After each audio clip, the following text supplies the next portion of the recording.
Hello and welcome to yet another episode of Unstoppable, where we bring you everything GW Sports. I'm Sean Grant, and sitting next to me here is my co-anchor Casey Decker. Casey, what have we got in store today? Well, Sean, it's basketball season, of course, so plenty to discuss there. We'll also wrap up a number of fall sports and look ahead to the new season starting up now.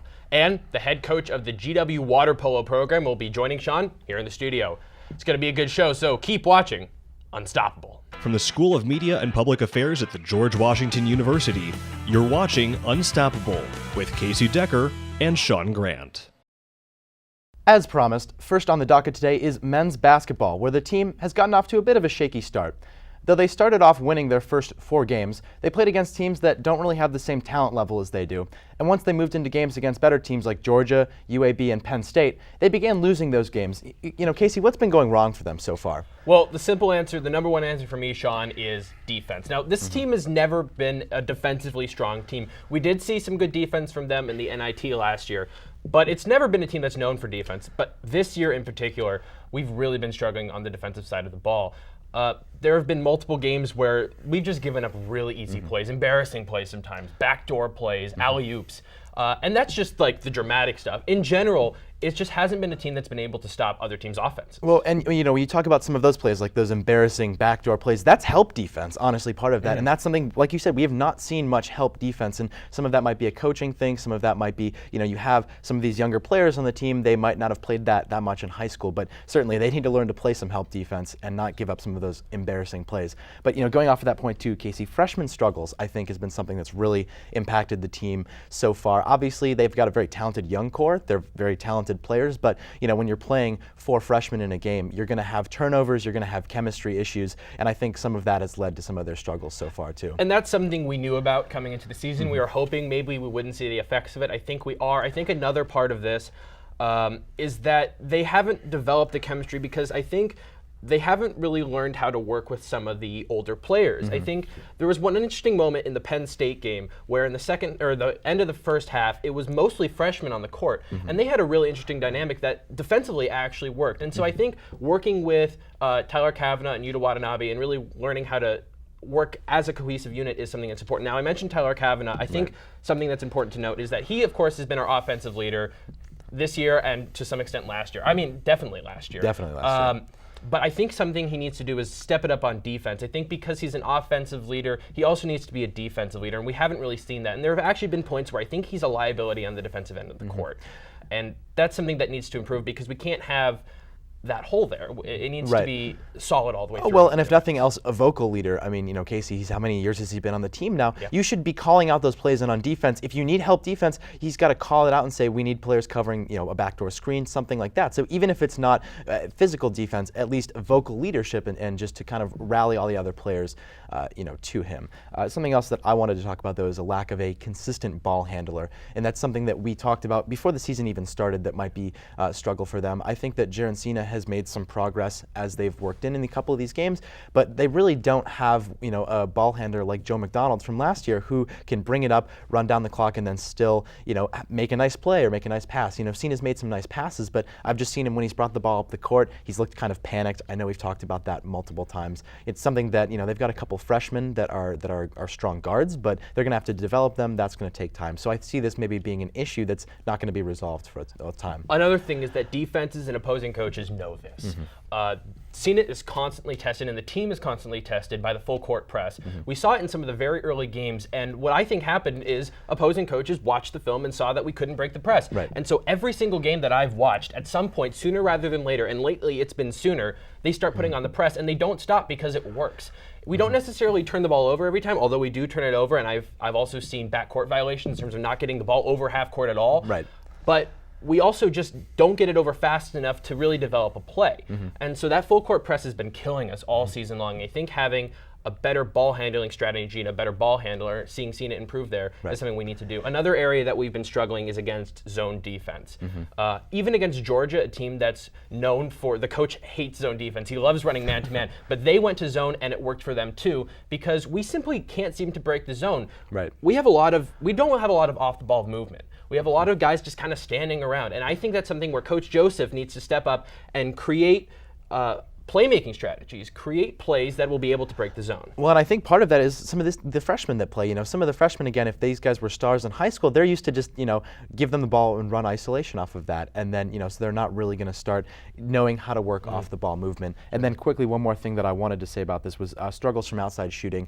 We have Matt Hardy's a good shooter, but he's not shooting as much as he should. And I think some of the struggles from outside, that kind of plays into if they're going to break a press and let's say they get a wide open 3 in transition, but they're still struggling from outside. And certainly on set plays or breaking the zone is often a point where you're going to get a solid shot, from outside. But the team certainly has the resources to fix some of these issues. We just really need them to do so before they get into conference play. So hopefully they don't struggle once they start playing some of these conference teams. Really hope they do that. Now, meanwhile, the women's basketball team is having a better year. Now, they got off to about as rocky a start as you can get. They lost by nearly 20 points in their opener against arch rival Georgetown, but they rebounded in a big way. Since then, they've won 5 out of 6. Their one loss to Syracuse, a team that was ranked number 11 in the country, and they only lost by 3 points in that game. So, Sean, a pretty remarkable start to the season. And one of the things that when we looked at this going into the season, we said how they were going to be able to transition with a new coach. And sometimes when you have a new coach, you obviously see some struggles right off of the bat as the coach starts to feel out the players,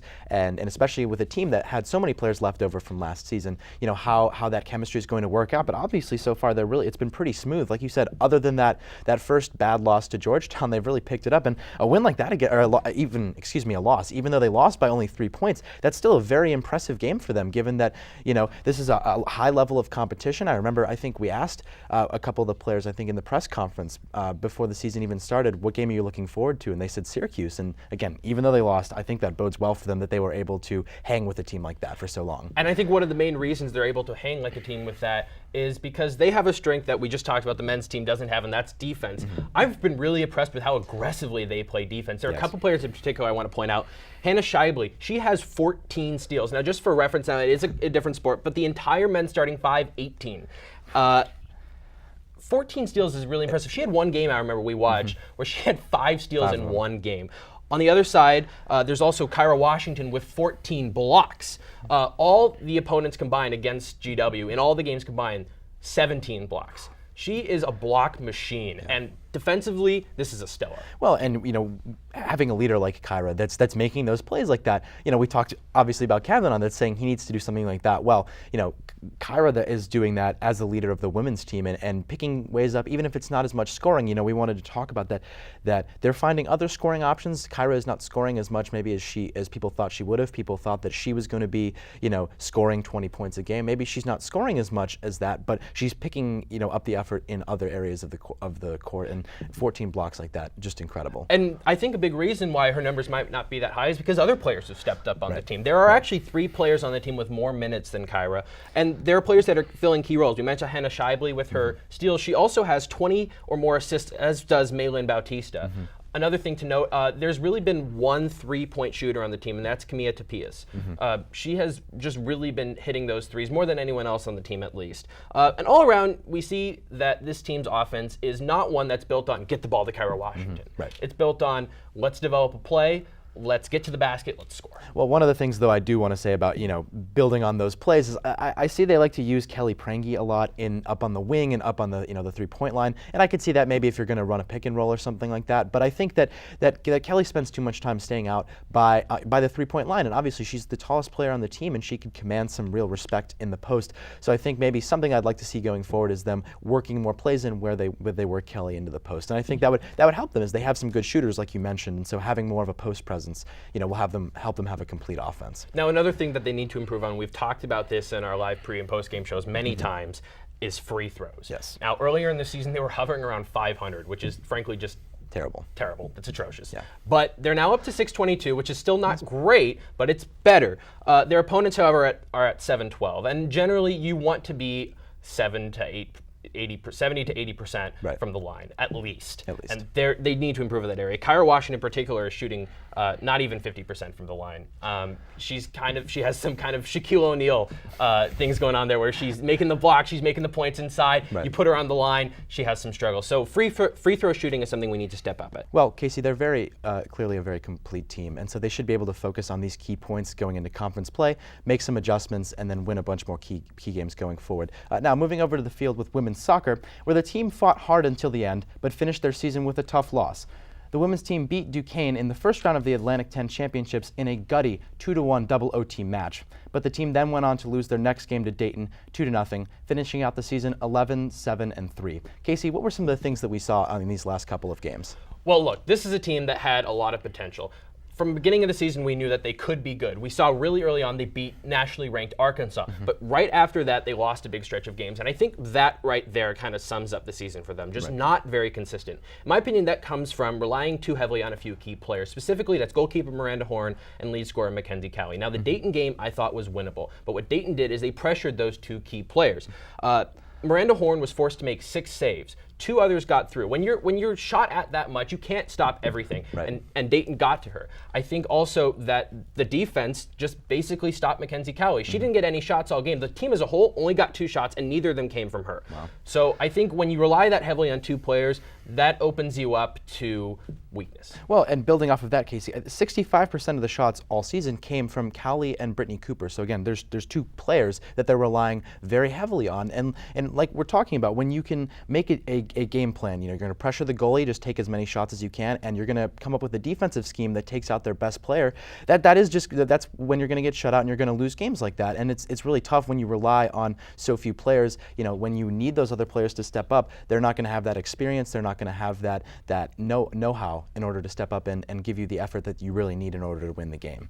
I think it is also important to note that these 2 key players, they were key for a reason. They were phenomenal. Miranda Horn has been dominant in the net all season. She's one of the best goalkeepers. I think probably the best goalkeeper in the conference, as we've talked about before. She played very strong throughout most of the game versus Duquesne, only giving up a late goal towards the end of the game, but they still hung on to win that game. Well, and going off of that with Horn, the team only gave up 2 goals was the most that they gave up in a game all season. They never gave up more than that, so that's a testament to their defense, a testament to Horn. They had a strong season overall, Casey. We really would have liked to have seen them go further in the Atlantic 10 Championship, but they still played their hearts out down the stretch. Absolutely. Now, kicking it over to men's soccer, where the team finished off a mediocre season with a solid win over St. Louis. The Colonials ended the year 8-5-5 overall, 3-3-2 in conference play. Now, that record was not enough to reach the A10 playoffs. Very disappointing end to the year. Well, we saw stuff in this last game, which we've seen all season, Casey, and obviously there was an impressive win against a team like SLU, which actually had one of the best regular season Atlantic 10 records in conference, and so it was a strong win for them. But we still have seen what we've seen all season. They played tough defense throughout the game. That's been kind of a staple for them, but their offense has not, been generating enough for them to win some of these games. Obviously, it did so in this game, but overall, we talked about through their disappointing season.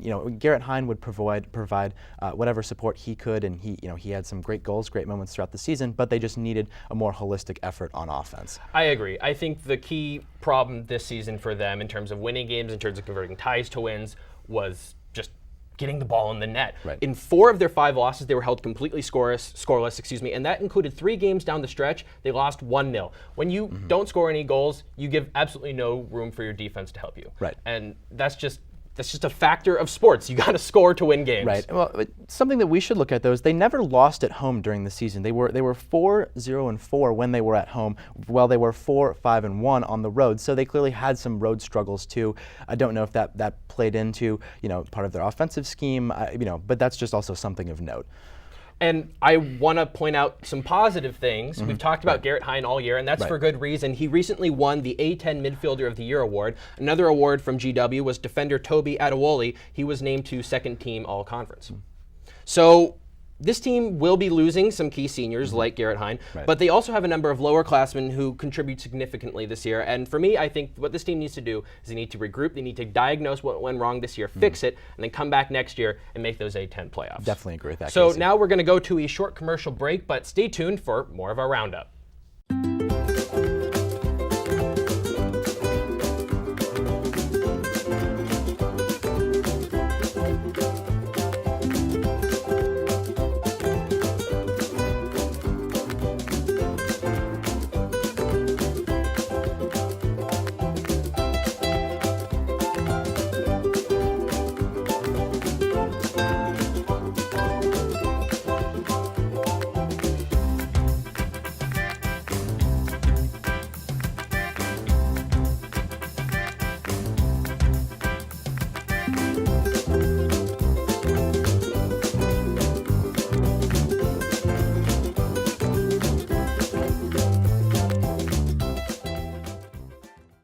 Welcome back to Unstoppable.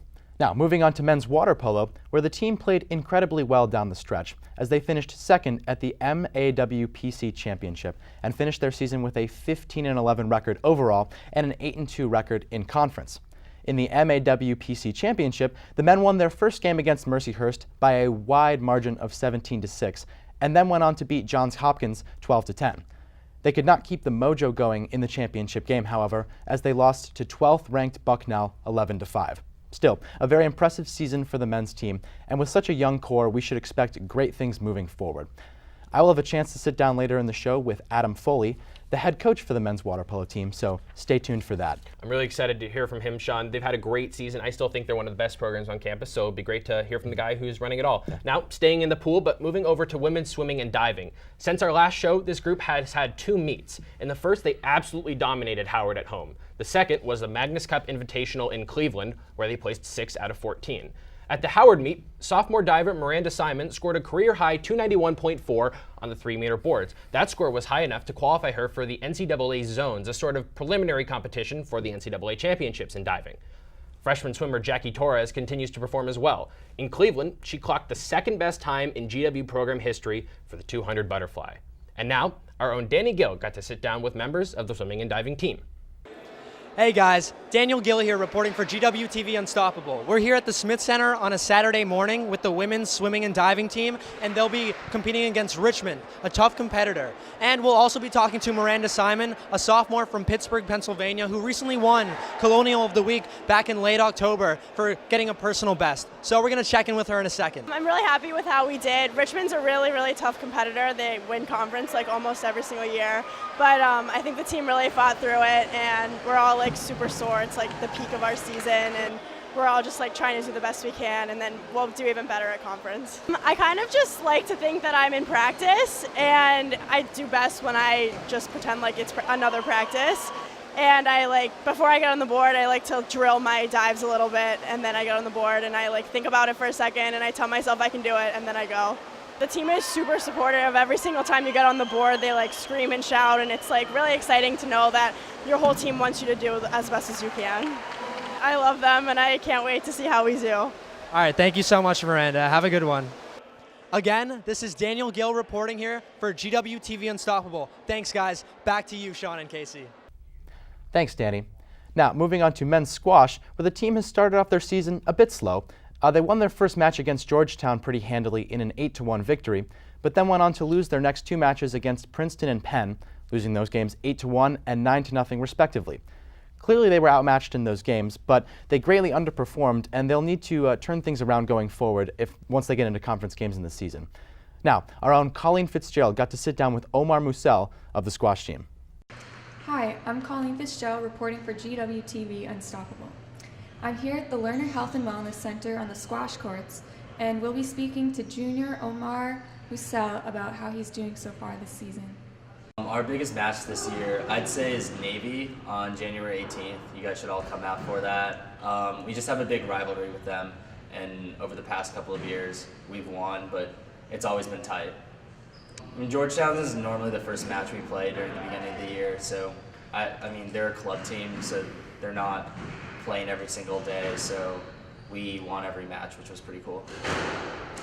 Steady improvement throughout the season, especially like in the beginning, see what I'm not doing as well as I could, and just striving to work harder and just being better, and especially just being a positive impact on the team, and just being good energy, good charisma, have a good time. Hopefully they'll take that momentum from Georgetown and bring that to future games. Again, this is Colleen Fitzgerald reporting for GWTV Unstoppable. Sean and Casey, back to you. Thanks, Colleen. We're going to go to another commercial break now, and when we come back, we'll finish our roundup, and Sean will get to sit down with the coach of men's water polo, Adam Foley. Stay tuned. Great journalism matters because it's critical to a democracy that the public is informed and engaged and involved. And that happens by having credible information. And so the most important thing, whatever the delivery platform, whatever the technology, whatever the business model, is that the information itself is coming in solid and important ways and is being conveyed in compelling ways because there's so much noise and competition out there. And so that's what I really want our students to be able to do. Be brilliant storytellers, keen observers, and compelling communicators. Welcome back to Unstoppable. Now, jumping back into the pool with men's swimming and diving, where the team has been swimming well lately. They placed third out of 9 teams at the Magnus Cup Invitational in Cleveland, Ohio, to finish out their docket of fall meets. The biggest wins for the Colonials were in the 1-meter event, which was won by Jake Ortiz on the second day of the 3-day Invitational, and the 1-mile event, which was won by Sean Lemery on the last day of the Invitational. Hopefully this strong showing for the men's team can give them some momentum heading into their winter meets. Can't argue with you there, Sean. Now going back outdoors to men's cross country. Despite a handful of solid showings in the regular season, this team did not do well in the postseason. They placed a disappointing 10th out of 14 in the A10 championships and 17th of 22 in the NCAA Mid-Atlantic Regional. The highest finisher in the A10s was Ryan DePinto at 27th. At regionals, it was Seamus Roddy with 61st place. The team was up and down all year, and this was really not the way they were hoping to end the fall outdoor season. Now, our own Rudy Venkatesan got to sit down with Ryan DePinto of the men's team. GW men's cross country is one of 24 D1 sports the university has to offer. While the team didn't do as well as they had hoped this past season, a few of their individuals did find success. I had a chance to talk to junior Ryan DePinto on his past season and his hopes for the team in the future. So thank you for being with us here today, Ryan. You've had a great season so far. Consistently, you've placed above all of your other teammates. Do you take on a leadership position because of this, in hopes that they may follow suit and do as you do? I'm not much of like a vocal leader, but I like to think that I lead by example. So if guys see me putting in the time and me seeing the results from that by placing well at other meets, they're going to start doing that, and that'll just take over the culture. So you've found so much success in the past. In fact, in high school, you placed first in your 1,600-meter New York State Championship race. What do you attribute your success to then and now and just overall? Yeah, definitely. In high school, I had some success, but it was definitely up and down. But I feel like when I was consistent and I just added in extra drills, especially for me, I'm just someone who kind of like gets injured pretty frequently. So when I do extra stuff to keep me healthy and I'm consistent, that's where I start seeing success. So Ryan, can you run through a typical day's practice for us? Let's say we have 7:30 practice. We'll go to the Aux Gym in Smith. We'll stretch out, and then from there we'll do some like dynamic drills before we jog up to the track, which is like about 2.5 miles. So we'll jog up there, and then from there we'll probably do some more drills before we get into our workout. So the team didn't do as well as they had hoped this fall. Where do you see the cross country heading come next fall, and how do you think that they can improve? I think we just got to keep building on what we have. I think our training's been really well. We just kind of need to stay relaxed in our races and kind of just follow the game plan that we have beforehand, making sure we don't go out too hard or go out too slow. Just do what our coach says. Well, we certainly look forward to seeing more from the team and DePinto in the future. For Unstoppable, I'm Rudy Venkatesan. Thanks, Rudy. Well, hopefully the men can have a better showing in the indoor track season, which begins on January 14th. Now, finishing up the roundup with women's cross country, where the women finished out the season on a high note, placing 15th out of 28 teams at the NCAA Mid-Atlantic Regional Competition. While the team could have performed better, this was still a decently strong showing, as it was the highest that the program has ever finished, and therefore the first time that they earned all-region honors. The team was led by Miranda DiBiasio, who posted her 5th top finish of the season. After this strong meet, let's hope the women are able to carry the momentum going into the indoor track season. After the break, Sean will get the chance to sit down with Adam Foley, the head coach for the men's water polo team. Stay with us. Raise high. This isn't just our battle cry. It's our call, our challenge. Because when you are called to Washington, you are called to higher expectations, to a higher standard. We are called here to advance knowledge, to serve society, to change the world. This is the George Washington University, and what we make is history. So stand up, be bold, take risks, press on, push harder, raise high. Over the fall semester, GW student-athletes have participated in over 4,800 hours of community service throughout the D.C. metro area. In a competition organized by Help Our Helper, GW has completed more service hours than any other NCAA Division I or Division II institution. We are now in our final week. Follow GW Sports and Helper app on Twitter to see the final rankings.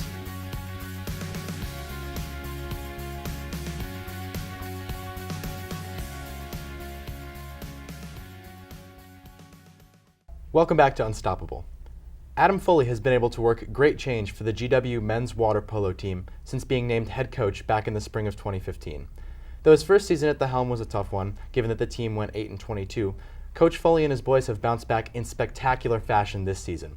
This year, Coach Foley led the team to a 15-11 record overall and an 8-2 record in conference, and a second-place finish at the MAWPC Championship. He joins me here now. Coach, thanks for being here. Thanks for having me. So if I could start off by asking, what were some of your goals heading into the season? I'll be honest with you, our main goal was to win a conference championship. That was something we'd never done before, and we were trying to turn the program around, 180 degrees and do something completely different, and we had very lofty expectations, and that was what we were aiming for. I think it was still successful, even though we didn't achieve that goal, but we're always going to set high standards of this program. What kind of progress do you think you'll make next season, given that you have such a young, talented core of players? Yeah, we played, 9 significant field players. Of those 9, most of them, we only had one senior. So everyone was freshman, sophomore, a couple juniors in the mix there. Our goalkeepers are sophomores. A lot of our significant field players are freshmen and sophomores. So I really feel like though kind of bummed out about not winning a conference championship, getting to the big stage, getting the experience of playing for a conference championship is invaluable. What's the greatest area you think you need to improve on going into next season? That's a good question. I think that we need to sort out some things tactically a little bit, and just kind of build some depth, in particular perimeter shooting. And we got to find a way to kind of sort some things out defensively. Obviously, we're graduating. The one senior we do graduate was a great defensive player in Bogdan. And so, we're not going to replace him one person for one person. Everyone's going to have to kind of change their role a little bit to replace him. So developing, our center defense and developing how we're going to adjust defensively is going to be a big thing for us in the offseason. Okay. Now, after playing Bucknell 3 times this season, and obviously the tough loss right there at the end, do you think there's some kind of budding rivalry between you two guys? Oh, definitely. I think that we're, I hope that we're going to be the 2 strongest teams in the conference for years to come. Their coach and I have a long history, good history actually. We get along very well. But you always want to beat your friends, and so we're always going to be getting after each other pretty intensely. We're going to play each other at home and away every year, and hopefully meet in the conference final every year. So we'll see how it goes. Now, quickly, Attica Ndestechi, obviously a very talented player, but what's it like kind of coaching a player like that who, when they come into the program, they already have a tremendous level of skill, but what's it like trying to work with him and then develop those few things that they do need to work on? Well, with Atakan, really the thing is he's got a great wealth of experience on the international level and playing at very high levels. But the game is different coming from Europe to the NCAA game. So just kind of the style is different. There's some other things, rules that are slightly different. So just adjusting his game, I think that he's just kind of touching the surface of what he could do. I think the NCAA game allows for more creativity than the international game. And I think he's used to kind of playing in a certain box, and I think he can now kind of blossom out of that a little bit more. And just making some adjustments to how the game's called in terms of the referees, in terms of stylistically, just kind of ushering them through that process. But with players like Atakan, it's you just have to highlight them. Right. You have to make sure that you're putting him in a position to succeed. Yeah. And so that's kind of our goal, this year and moving forward. Yeah. So other than Ndestechi, who else do you think is going to make the biggest jump next season? Excuse me. From that freshman class or in general? Just in general. Oh, that's a good. I think all of our freshmen can take a jump. I think some of our sophomores are ready too. I think they progressed, and I think it was still another jump from what they experienced last year. Like you said, we had our fair amount of losses last year, so they had a lot of experience kind of going through adversity. Now, it's how do you deal with the success, and I think for some of them, it's trying to figure out a smaller role, but yet still being successful in that role. So a lot of our sophomores, a lot of our freshmen, Andrew Mavis is a center, from Princeton, New Jersey, who's really good. He had a huge impact, but he's going to have an even bigger impact once he gets used to the college game. Center is a position where the big guys in the pool play, and so there's just going to be a difference being an 18-year-old to a 19 and 20-year-old at that position. Other freshman Jordan Blosser will probably try to step in and play for take over Bogdan's role a little bit. That center defender. Jack Corwin's the sophomore, going to probably step in and play some solid center defender. So we have a lot of freshmen and sophomores that could probably step up and change their role, and that's the great thing about the year-to-year changeover in the roster. Even though we lose one person, next year's team could be totally different because people could get bigger, stronger, faster, improve their game. So we could be a totally different team for the better. Wow, and then finally, one last question. What was the most rewarding part of the season for you? Oh, that's a good question as well. I think probably I would have to discount the obviously the conference championship because we didn't win, so that wasn't necessarily the biggest reward. But I think probably one of the biggest reward was probably beating Bucknell at Bucknell. That was a great win. To do it, we were down by 1 under a minute left to win in regulation in the fashion that we did, get a great defensive stop and throw a full court pass. Was a great experience, and to beat a top 10 ranked team. They were 9 at the time, so that was the biggest win in program history. And to do it on the road, against that road crowd was pretty fun. Well, Coach, obviously lots of great things to expect going forward. Thank you so much for joining me here today. Thank you. We're going to go to a short commercial break now, but stay tuned. We'll be right back.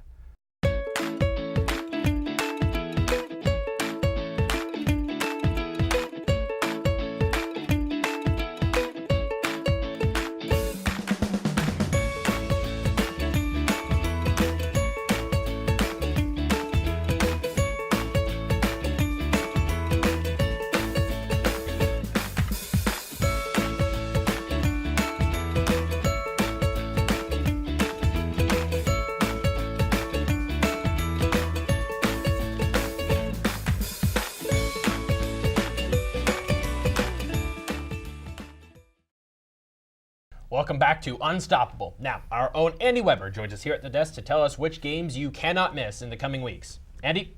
Thanks, Casey. The semester may almost be over, but there are still a few basketball games that Colonials need to see. Women's basketball travels up Mass Ave to American on December 7th to play the Eagles at 7 p.m. They play again at home on the 21st against Stanford. The men take on the Howard Bisons on the 10th at 4 p.m. at the Smith Center, and our crew will be there for live pregame and postgame coverage. Guys?